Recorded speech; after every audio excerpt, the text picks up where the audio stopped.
these about twice a month. Usually one of them is focusing more on full meals to go into the freezer, and then I have one that I kind of focus on breakfast items and lunch items and snack things and that kind of thing, and that's what we're going to be doing today. Last month I did a lot of eggs and I have some egg bakes left over, but I had this lunch meat that I had thrown in the freezer a couple months ago, and I wanted to use it up in a creative way. And whenever lunch meat has been frozen for a while, sometimes it's good to use it in something hot or just not using it as a cold cut. So I decided to go ahead and make these ham and cheddar egg bites, and I love these silicone muffin liners. They are great. You don't even need a muffin pan, plus they're so much easier to wash than muffin pans are.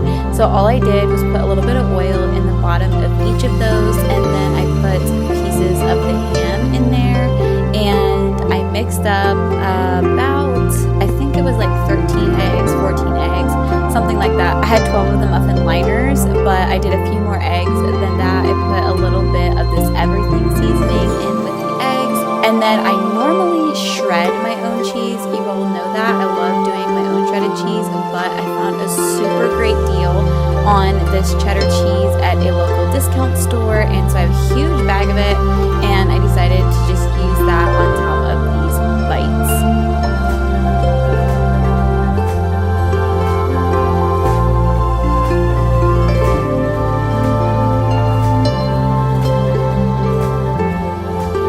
Next, I washed up my berries that I was going to need for 2 different things this day.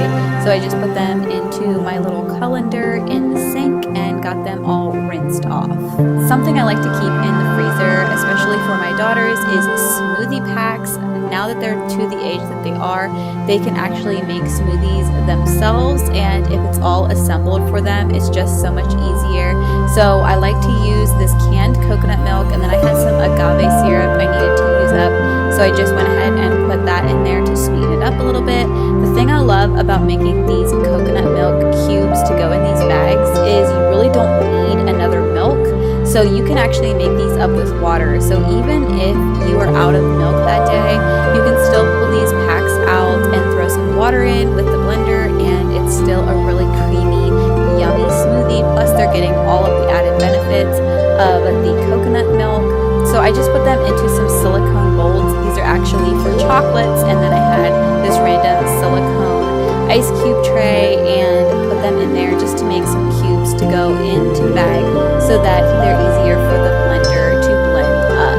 And then I asked the girls what they wanted because we were out of our smoothie packs I made the last time, and they said, "Mom, can you please do one with pineapple and strawberries?" So that's what I went with, since they're the ones that eat these the most. So I just got a nice juicy pineapple. This one was so ripe and delicious, and cut up these strawberries, which were huge, and so I cut them into pretty much fourths to go into the smoothie pack. The main idea is you don't want your blender to have to work too hard, and everything's around the same size to throw in the blender. And then at this point my egg bites were done, and I went ahead and pulled them out of the silicone molds just so they would cool faster so that I could put them into the freezer. And I generally reheat these in my air fryer since I get questions a lot on how I reheat things.